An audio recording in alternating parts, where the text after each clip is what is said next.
পাহাড় ঘোড়া সে পাহাড় লঙ্ঘন করতে পারে, যার কৃপায় যার দয়ায় তাকে আমরা জীবনে আশ্রয় গ্রহণ করি। তো আজকের বিষয়বস্তুর পরে আমি দু চারটে কথা বলবো। আপনারা ফিরে যান এখান থেকে 30 না কাছাকাছি 40-45 বছর পিছনে, যাদের বয়স তাদের উদ্দেশ্যে বলছি। যে সমস্ত মায়েরা বা দাদারা আছেন বা আমার বয়সী যারা আছেন, আমি আমার বয়সী তাদেরকে বলছি, কবাডি খেলার কথা মনে আছে প্রত্যেকের। এই বিকেল বেলা পড়লে হাফ প্যান্ট কিংবা একটা গামছা পরে আমরা মাঠে কবাডি খেলতাম। 1 ঘন্টা 1.5 ঘন্টা গায়ে কাদা মাটি নিয়ে পুকুরে স্নান করতাম। সেখানে আবার 1-1.5 ঘন্টার ব্যাপারে তারপরে অভিভাবকেরা আবার ডাকতে আসতে হতো, নাহলে দলের থেকে উঠতাম না। ভাবেন সেই স্মৃতিটা। ফুটবল খেলা প্রত্যেকটা গ্রামে এক একটা মাঠ ছিল, ফুটবল খেলা হতো। মেয়েরা কুতকুত, চিবুড়ি, গোল্লাচোট, এগুলো গ্রাম্য ভাষা, হয়তো সবাই বুঝতে পারবে না, এই খেলাগুলো ছিল। এবার আপনি চলে যান আপনার বাচ্চা বা নাতি-পুতির কাছে, তারা কি খেলা করছে বলেন তো? চিবুড়ি খেলার কথা যাবে? যাবে। মোবাইল নিয়ে বসে থাকে। ছেলেদের বড় মাঠ পড়ে আছে, ফুটবল কিনে দেওয়া হয়েছে, পচে যাচ্ছে ওই ঘরে পড়ে, ফুটবল খেলতে যাবে। কি খেলছে? ক্রিকেট খেলা। এর নাম যুগ ধর্ম বা যুগানুপাতিক একটা বিষয় আছে সেদিন আর এদিন, এর নাম যুগ ধর্ম। যখন যখন যুগের বিবর্তন হয়, ধর্মেরও কিছু পরিবর্তন আসে, ধর্মেরও কিছু পরিবর্তন আসে। ভগবান শ্রীকৃষ্ণ যে যুগে এসেছিলেন সেই যুগে কি কি খেলা ছিল, কি কি সমস্যায় ভুগত মানুষ, সেদিন যে সমস্যায় ভুগত আজকের সমস্যার মধ্যে আকাশ পাতাল পার্থক্য। তাহলে সেদিন যে সমস্যা ছিল সেই সমস্যার সমাধান বাণী তিনি দিয়েছেন। আজকের সমস্যার কথা সেখানে থাকবে কেন?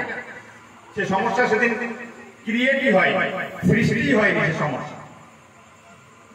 তাই যুগ ধর্ম মানে যখন যে যুগ, সে যুগে যে সমস্যায় পড়ে মানুষ আকুপাকু করতে থাকে ত্রাণের জন্য, বাঁচার জন্য, তখন তাকে আবার নতুন করে নতুন ভাবে সেই যুগের যে সমস্যা তার সমাধানী মন্ত্র নিয়ে তাকে আসতে হয়। এর নাম যুগ ধর্ম।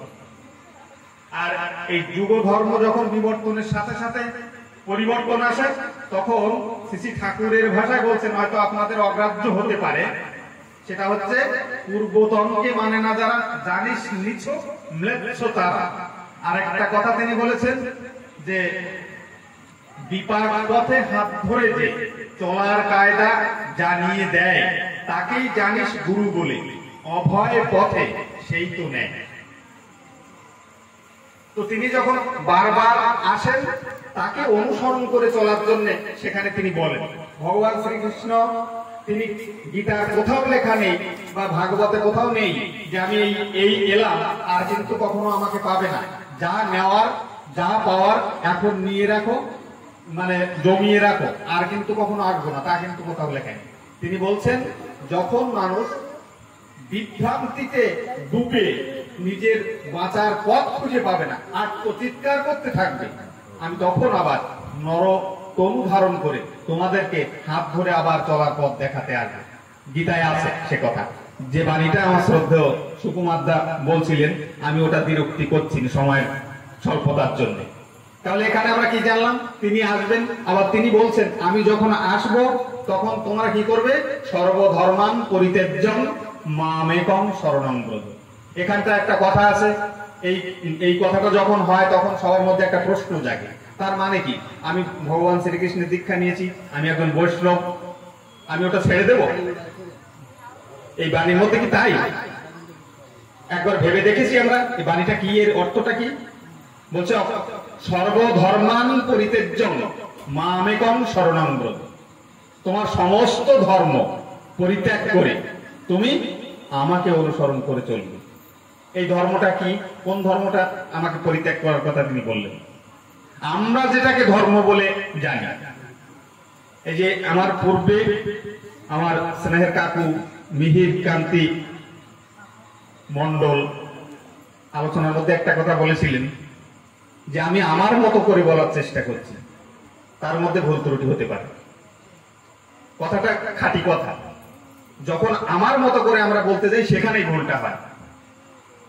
তো তিনি বলছেন যে যখন আমি আসব, তোমার যে প্রবৃত্তিমুখী যে ধর্ম তুমি পালন করে চলছো, তুমি যেটাকে ধর্ম বলে ভাবো, এই যে সকালবেলা উঠে একটা মন্দিরে গিয়ে নারকেল ফাটালাম, একটু কলা বাতাসা দিলাম, কপালে একটু সিন্দুর নিয়ে বেরিয়ে পড়লাম, কোথাও যাচ্ছি আমি, কপালে একটা সিন্দুরের ফোঁটা, আমরা দাদারাও সিঁদুরের ফোঁটা নিয়ে অনেক মানুষ আছেন, ভাবলাম এটাই আমার ধর্ম। কেউ ভাবছে যে গ্রামে একটা বিরাট আকারে নামযজ্ঞ করে দেব, বছরের ধর্ম কমপ্লিট হয়ে যাবে ওই নামযজ্ঞের মধ্যে। আবার কেউ ভাবছে আমার অনেক পয়সা করি আছে, একটা দুর্গা পুজো করবো সাড়ম্বরে, এই মালকানগিরি ডিস্ট্রিক্টের যত ধনী লোক আছে তাদেরকে ইনভাইট কার্ড মানে কার্ড দিয়ে নিমন্ত্রণ করে আমার বাড়িতে নিয়ে আসবো, আমার সারা বছরের ধর্ম কমপ্লিট। ইট ইজ নট ধর্ম, এটা ধর্ম না। এই ধর্মগুলো বাদ দিয়ে তিনি বলছেন আমাকে অনুসরণ করে চলো। এবার আপনারা প্রশ্ন করবেন, তাহলে আমরা সব ভুল করছি নাকি? দুর্গা পুজো, নামযজ্ঞ, এই যে যা যা করছি এগুলো মহাপ্রভু বলছেন, আমি বলিনি, কিন্তু আমার কোনো দোষ না, আপনারা দেবেন না। বলছেন কোটি জন্ম করো যদি নাম সংকীর্তন, তথাপি না মিলিবে কো ব্রজেন্দ্র নন্দের দর্শন। এবার আপনারা যদি আমার দিকে ইট পাটকেল ছুড়ে মারেন, এটা যে লাগবে কার গায়ে? মহাপ্রভুর গায়ে। কোটি জন্ম করো যদি নাম সংকীর্তন, তথাপি না মিলিবে কো ব্রজেন্দ্র নন্দের দর্শন। তিনি আবার বলছেন এই হরিনাম নয় রে মাধা, এই হরিনাম মিছে, এই হরিনাম নিয়ে যাবে সেই হরিনামের কাছে। তাহলে এই যে একটা ম্যাথমেটিক্স, একটা অঙ্কটা সবাই একটু বোঝবার চেষ্টা করবেন। এই হরিনাম নয় রে মাধা, যেটা আমরা করছি, এটা এই হরিনাম নয় রে মাধা, মাধাইকে বলছেন এই হরিনাম মিছে, মিথ্যে, এই হরিনাম নিয়ে যাবে সেই হরিনামের কাছে। বাচ্চাদের আমরা প্রথম যখন স্কুলে দিই, গোল্লা গোল্লা লেখাই, এই গোল করলে ডিম আঁকাও, চক দিয়ে উল্টো পাল্টা যেদিক দাগ দাও, এটা কি তার শিক্ষা? না। এই গোল্লা গোল্লা তাকে নিয়ে যাবে কোথায়? পিএইচডি পর্যন্ত নিয়ে যাবে, ডক্টরেট করবে ওই গোল্লা গোল্লা করতে করতে। তিনি বলছেন তোমরা এই করতে করতে সেই হরিনামের কাছে পৌঁছে যাবে।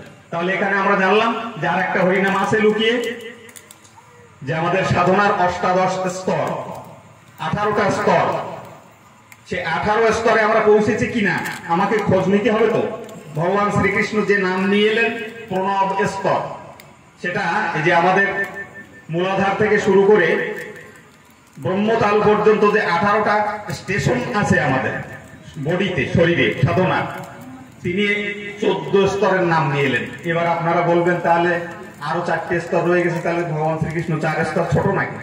না। প্রত্যেকটা রোগের যেমন একটা মেডিসিনের পোটেন্সি থাকে, যুগের প্রবর্তনের সময় তিনি একটা পোটেন্সি, সেই যুগে যা লাগবে, পোটেন্সি মানে তার পাওয়ার, 500 mg প্যারাসিটামল, 650 mg প্যারাসিটামল, এটাকে পোটেন্সি বলে। হোমিওপ্যাথিতে 30, 200, 1m, 10m, এগুলো তার পোটেন্সি। তো যে যুগে যেমন তেমন পোটেন্সি নিয়ে তিনি নাম নিয়ে আসেন। 14 স্তরের নাম সেদিন প্রয়োজন ছিল, সেদিন তিনি নিয়ে এসেছিলেন। সেখানে তিনি বলছেন আমি যখন আবার আসবো, তখন তোমরা আমাকে অনুসরণ, অনুকরণ, অনুশীলনের মধ্যে দিয়ে যদি চলে, তাহলে তোমার কি হবে? তোমার জীবন সুন্দরে পর্যবসিত হবে, তুমি আনন্দে থাকবে। আর প্রত্যেকটা মানুষ যারা এখানে এসেছেন, তারা কিন্তু শুধু খাওয়ার জন্য আসেননি, কিংবা ভজন শোনার জন্য আসেননি। প্রত্যেকের একটা চাহিদা আছে, গোপন চাহিদা, আমার একটু আনন্দ পাবো। কারণ বাড়িতে থাকলে ওই যে সংসারের মানে ঝাঁঝালো একটা গন্ধ, মানে প্রত্যেকের অভিযোগ, বাবা যে তার অনেকগুলো অভিযোগ শুনতে হয়, মার অনেক অভিযোগ শুনতে হয় বাচ্চাদের কাছ থেকে। এই যে সংসার থেকে এই যে কিছুক্ষণ সময় আপনারা এখানে এসেছেন, একটা আনন্দে আছেন, তার কারণ কি জানেন? তিনি আমার দাদা বলছিলেন সচ্চিদানন্দ, সচিদ আনন্দ, 3টে মিশে সচ্চিদানন্দ। সত্তা সচ্চিদানন্দময়, মানে আমি যে বেঁচে আছি, আমার একটা সত্তা আছে, সে হচ্ছে সচ্চিদানন্দময়। তার মানে তার সেই যে আমরা যেটা বলি পরমাত্মা, আমাদের এটা আত্মা, তার থেকে আমরা এসেছি, আমাদের উৎসভূমি হচ্ছে তিনি। তাই তিনি আনন্দময় পুরুষ, তাকে অনুসরণের মধ্যে দিয়ে, তার নির্দেশ প্রতিপালনের মধ্যে দিয়ে আমিও আনন্দে থাকি।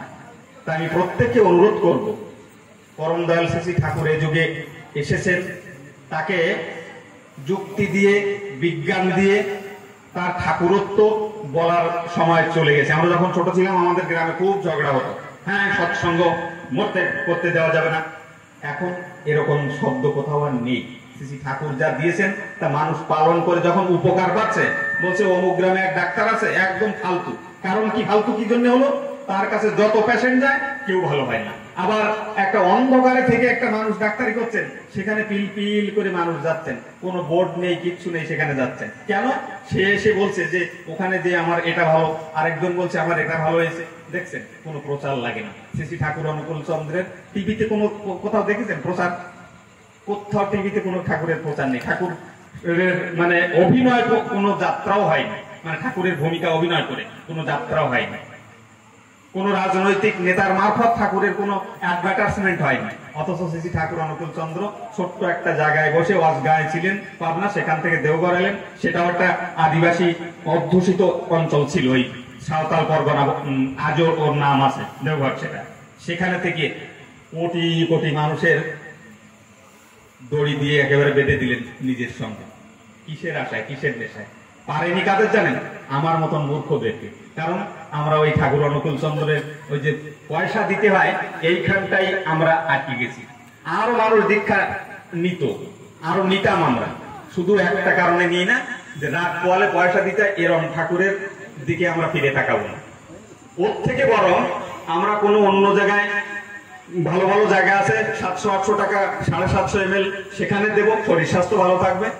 এই যে 1 টাকা ঠাকুরের দিয়ে লাভটা কি? তাদের যারা ইষ্টভূতি করছেন, যারা এখন যদি বাঁশের লাঠি দিয়ে আমার মাথায় কেউ বাড়ি দেন যে ইষ্টভূতি ছাড়তে হবে, এখানে জ্যান্ত মরে যাবো, ইষ্টভূতি ছাড়বো না। কিভাবে? কেউ কি আমাকে কিছু তাবিজ কবজ করে আটকে রাখেছেন যে তুমি ইষ্টভূতি এরকম করো, নাহলে সৎসঙ্গ ডুবে যাবে তুমি যদি না করো? কত লোক ইষ্টভূতিতে ছেড়ে দিয়েছেন, সৎসঙ্গ ডুবে গেছে? না, আপনি ডুবেছেন। ভেবে দেখুন কোথায় ছিলেন, কোথায় গেছেন। ভালো থাকবেন, জয় দেব।